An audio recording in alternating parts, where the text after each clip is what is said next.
ایرانی صدر Masoud Pezeshkian نے کہا کہ ایران امریکہ کے ساتھ مکمل جنگ کی صورتحال میں ہے اور قوم کو اس تنازع کے قدرتی نتائج قبول کرنے کے لیے تیار رہنا ہوگا۔ حقیقت یہ ہے کہ آج اسلامی جمہوریہ ایران ایک مکمل جنگ میں مصروف ہے۔ ہمیں حقیقت پسند ہونا ہوگا اور اس مزاحمت کے فطری نتائج کو قبول کرنا ہوگا۔ صدر کے اس بیان کو ایران اور امریکہ کے درمیان جاری کشیدگی کے تناظر میں ایک اہم سیاسی پیغام قرار دیا جا رہا ہے۔ ایران کے وزیر داخلہ سکندر مومنی اعلیٰ سطح کے وفد کے ساتھ اسلام آباد میں موجود وزیر داخلہ محسن نقوی اور وزیر مملکت برائے داخلہ طلال چودھری نے استقبال کیا۔ وزیر اعظم شہباز شریف، فیلڈ مارشل عاصم منیر سمیت دیگر اعلیٰ حکام سے ملاقاتیں کریں گے۔ محسن نقوی نے کہا کہ امید ہے سکندر مومنی اچھی خبر لے کر آئے ہیں۔ ایرانی وزیر داخلہ کا دورہ مفید رہے گا۔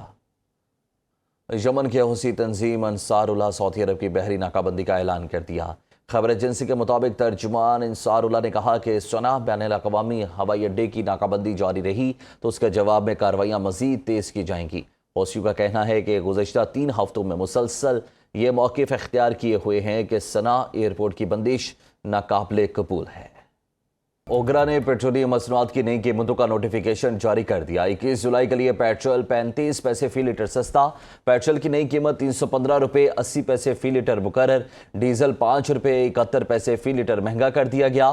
ڈیزل کی نئی قیمت 360 روپے 6 پیسے فی لیٹر ہو گئی۔ ہفتہ اتوار پیٹرولیم مصنوعات کی قیمتوں میں تبدیلی نہیں ہوگی۔ پیٹرول کی قیمت درآمدی لاگت اور پریمیم کی بنیاد پر روزانہ طے ہوگی۔ درآمد نہ ہونے کی صورت میں سالانہ اوسط پریمیم کے تحت قیمت مقرر کی جائے گی۔ ڈیزل کی قیمت بھی درآمدی لاگت اور 7 روزہ اوسط کے مطابق مقرر ہوگی۔ حکومت نے پیٹرولیم مصنوعات کی یومیہ قیمتیں مقرر کرنے کے لیے اوگرا کو پالیسی گائیڈ لائنز جاری کر دیں۔ دستاویزات کے مطابق اوگرا روزانہ نئی قیمتیں اپنی ویب سائٹ پر جاری کرے گا۔ اوگرا کو روزانہ قیمتوں کے اعلان کے لیے وفاقی حکومت کی منظوری درکار نہیں ہوگی۔ پیٹرول اور ڈیزل کی قیمتیں 7 ورکنگ ڈیز کے اوسط عالمی نرخوں سے منسلک ہوں گی۔ برطانیہ کے نو منتخب وزیر اعظم اینڈی نے اپنی نئی کابینہ کا باقاعدہ اعلان کر دیا، جس کے تحت اہم سیاسی رہنماؤں کو کلیدی وزارتوں کے قلمدان سونپ دیے گئے۔ وزیر اعظم اینڈی نے جان ہیلی کو نیا وزیر خزانہ مقرر کرتے ہوئے رواں سال کے دوران 10 سالہ نیو پلان فار برٹن پیش کرنے کا بڑا اعلان کر دیا ہے۔ نئی کابینہ میں سابق وزیر توانائی کو بھی وزیر خارجہ مقرر کیا گیا ہے، جبکہ وائس اسٹریٹنگ کو وزیر دفاع، شبانہ محمود کو وزیر داخلہ اور اینجلا ریس کو وزیر ہاؤسنگ کی ذمہ داریاں دی گئی ہیں۔ اپنے پہلے خطاب میں وزیر اعظم نے مہنگائی کے مارے عوام کو فوری ریلیف دینے، بے گھری کے خاتمے، نوجوانوں کو روزگار کی فراہمی اور دفاعی وعدے پورے کرنے کے عزم کو دہرایا ہے۔ دوسری جانب کنزرویٹو پارٹی کی رہنما کیمی بیٹناک اور دیگر اپوزیشن جماعتوں نے نئی حکومت پر تنقید کرتے ہوئے کہا کہ وزیر اعظم اینڈی حکومت چلانے کا کوئی واضح طور پر ٹھوس منصوبہ پیش کرنے میں ناکام رہے ہیں۔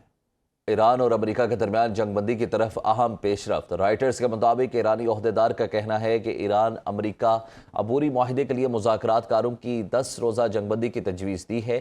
اس جنگ بندی کا مقصد عبوری معاہدے کو دوبارہ بحال کرنے کے لیے حل تلاش کرنا ہے۔ رائٹرز کے مطابق تہران اور واشنگٹن کے درمیان کشیدگی روکنے کے لیے عالمی سطح پر اقدامات جاری ہیں۔ ایران کے مطابق تجویز پر غور کیا جا رہا ہے تاکہ دونوں ممالک کے درمیان کشیدگی کو کم کیا جا سکے۔ دوسری جانب تہران میں ایرانی وزارت خارجہ کے ترجمان اسماعیل بقائی کا کہنا ہے کہ ثالثیوں کے ذریعے پیش کی گئی تجاویز ہم تک پہنچا دی گئی۔